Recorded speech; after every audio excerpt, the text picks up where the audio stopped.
Hi, my name is Amanda Mayer, and this is EDL 856 Case Study, a new role for the parent organization. Summarize the case and establish the facts. Who all was involved? There was the principal, the members of the parent group, and then the teachers and the students would be involved eventually, depending on what is decided. When and where did this take place? This took place in a meeting with the principal. What happened? There's a newly formed parent group that met with the principal to discuss plans for back-to-school night. They were upset or unimpressed with the previous involvement and decided to create their own group and come up with ideas on how to better be involved in the school. The parent group decided they wanted back-to-school meetings focusing on one or two subject areas each evening, as well as the parent-teacher conferences during that time. They also established committees for discipline, teacher performance, curriculum, and total school evaluation that they want to meet regularly throughout the school year. The committees plan to observe the conditions at the school, collect data from students, parents, and teachers, and issue policy statements on the need for change in each of those areas. Is there harm? Potentially there is harm. Parents making decisions about policy could result in inadequate student gains depending on their knowledge of what needs to be done. Also, there's potential of harm for a falling out between parents or community members and the school, and we know that it's very important to involve those. There's not a law broken. Parent involvement is really encouraged, and actually if there was no parent involvement, then that would be another story. Is there a contract breached? There's possibly a contract breach depending on the teacher contract.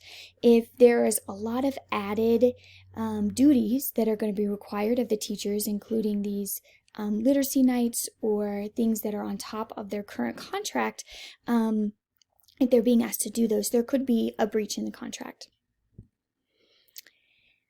So to summarize, the parents have voiced frustration over their lack of parent involvement and diverse community members in the school, which has led them to form a new parent group with ideas for improvement, for collaboration, for the benefit of school improvement and student development. Again, we're going to look at the facts. The people involved, there's the principal, the parent and community groups, the teachers, and the students. This takes place in the school, and what we're looking at is a revision of the parent and community involvement in the school. Damage. Parents and community members are upset about the current involvement, and so they want to be involved more. The lack if they become too involved and there's a lack of administrative control, could result in confusion. So they want to form these committees and try to get better, but if there's not the administrative involvement in that, there could be some confusion as to what's going on and how this is going to get done. The stakeholders, there's the students, obviously are the first. Everything we do in a school is important for the students and should be driven by student improvement and learning gains. The teachers will be involved in the things that are decided, obviously working with the parents, and especially if there's any additional nights or duties or conferences that will be a part of this, they will be a part of that. The administration is also involved, parents, and then also the community members. Can there be a decision made? I think potentially there can be. It will all depend on the willingness to work together, the administration and the parent group, making sure that it's a work together thing. And we need to make sure that students' needs are being met throughout this process, because again, student needs and student improvement are our ultimate goal always. So here's the options. Option 1 would be to take no action. Just use what they currently have in place, and that's it. Nothing new.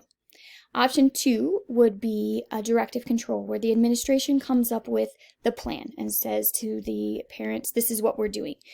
It could involve new things that they have planned, but it's completely the administration's decision. Option 3 would be where the administration offers some choices and says, what do you think about this? And a range of choices, and then together the parent group then decides what works for them. Option 4 is a collaborative, where the plans of action are determined and selected collaboratively between the administration and the parent group. Hopefully that also includes teachers and some student input as well. And option 5 is a non-directive, where the administration just lets the parent group take total control and does whatever they are asking.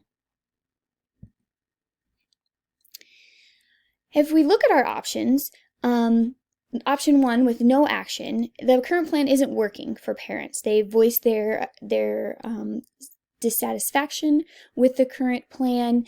They have created their own group. They've gone away from the PTA model and have created their own group because they're unsatisfied. If you don't do anything, you could lose those parents that want to be involved, as well as other community members that want to be involved in your school as well.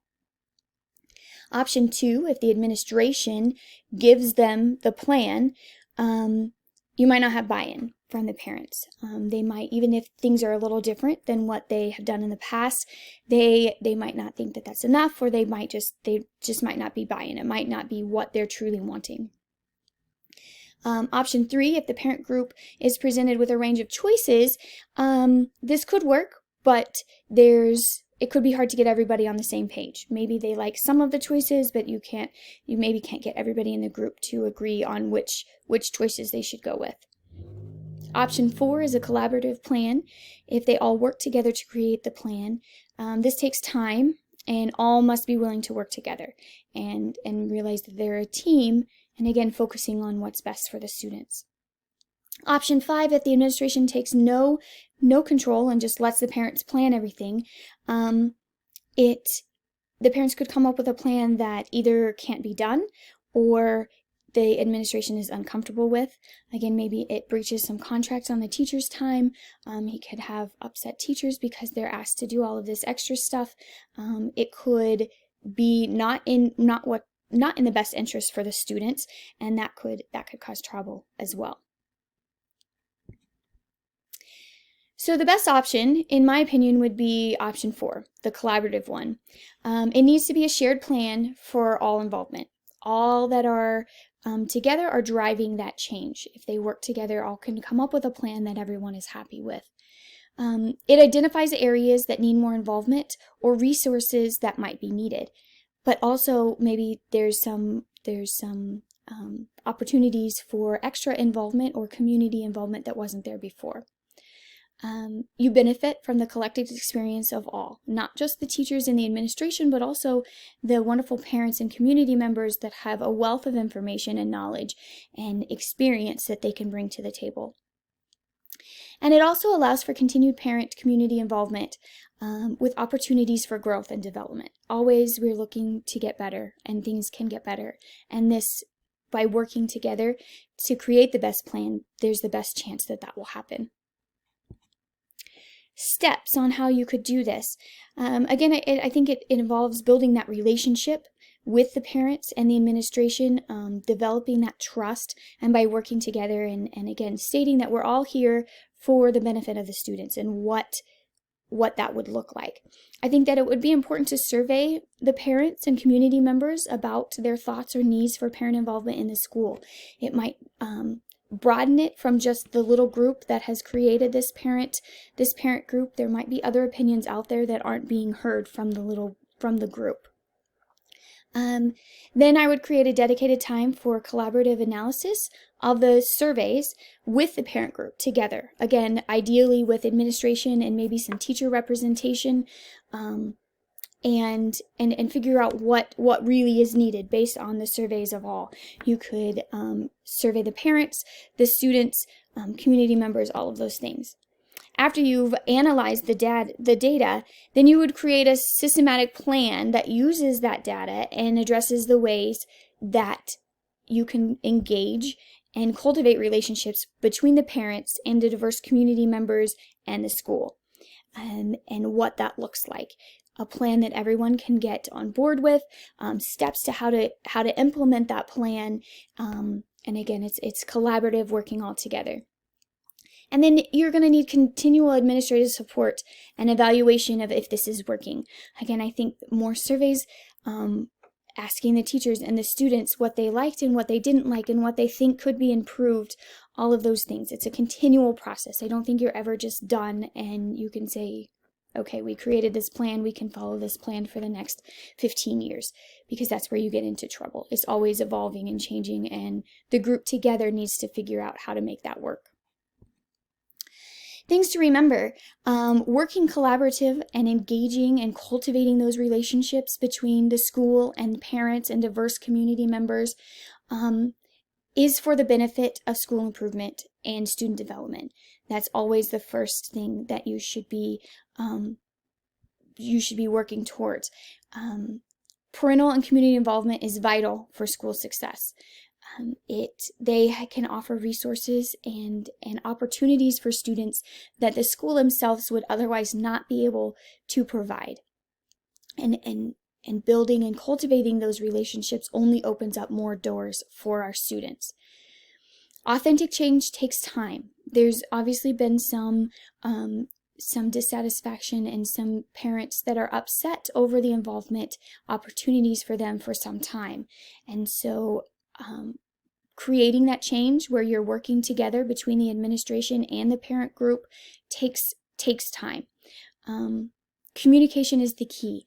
Communicating with all stakeholders throughout the process, not just the little parent group, but all of the parents and the students and the teachers, so that again everyone knows what's coming, what is expected, how we're going to implement those things, and a way to make that happen, so that not one group is left out and blindsided by extra duty or responsibilities or things that are needed. And then support is needed during all parts of the implementation process. Again, it's something that is a continual thing. You can't just be done after one meeting or 5 meetings. It's a continual process. Throughout this communication and the process, the parents also need to understand that although they can advise at times what they think is important, some of the policies and things come down to an administration decision.